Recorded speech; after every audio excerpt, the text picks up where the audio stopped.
পুজোর স্পেশাল খই উপরা ও খইয়ের মোয়া কীভাবে তৈরি করি চলো দেখে নিই। সবার প্রথমে এখানে আমি 500 গ্রাম খই নিয়েছি। এবার খইয়ের মধ্যে অনেক ধান থাকে, সেই ধানগুলোকে বেছে ফেলে দিতে হবে, তা নাহলে খাবার সময় মুখে পড়লে গলায় আটকে যেতে পারে। এইভাবে যতগুলো ধান আছে আমি সব কটাকে বেছে নিয়ে নিতে হবে, আর খুব ভালো করে খইটাকে বেছে নেবে তোমরা। এবারে এই খইটাকে বেছে নেওয়ার পরে এটাকে আমি দুভাগে ভাগ করে নেব। হাফ করব খই উপরা আর হাফ করব খইয়ের মোয়া। এবারে একটা কড়ার মধ্যে আমি অল্প পরিমাণে জল দিলাম। জল দেওয়ার পরে এখানে আমি আখের গুড় দিয়ে দিচ্ছি।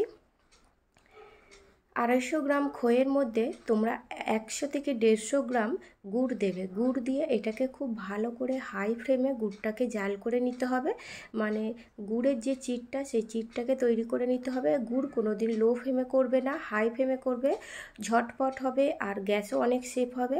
ঠিক এইভাবে হওয়ার পরে যখন চেটচেটে ভাব দেখো একটা আঙুলের মাথায় এসে যাচ্ছে, তখন বুঝতে পারবে গুড়ের চিটটা কিন্তু খুব সুন্দরভাবে এসে গেছে।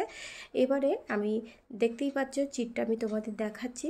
এবারে এটাকে আমি নামিয়ে নিয়ে এই কিছুটা খইয়ের মধ্যে আমি ওপর থেকে ছড়িয়ে দেবো, এক জায়গায় দেবো না, এটা কিন্তু চারদিকে ছড়িয়ে দিতে হবে। এবারে খুন্তি দিয়ে আমি এটাকে খুব ভালো করে মাখিয়ে নেব। আবারও আমি ছড়িয়ে দিলাম, একটা খুন্তি আর হাতা দিয়ে এটাকে আমি মাখিয়ে দিচ্ছি। হাত দেবে না, যেহেতু এখন গরম, খুন্তি দিয়ে এটাকে খুব ভালো করে মাখিয়ে নিতে হবে। আর এটা কিন্তু তৈরি করা খুবই সহজ। লক্ষ্মী পুজো, মা লক্ষ্মী কিন্তু এটা ভীষণই পছন্দ করে। দেখো খইয়ের উপরা তৈরি হয়ে গেছে, তোমরা দেখতে পাচ্ছ।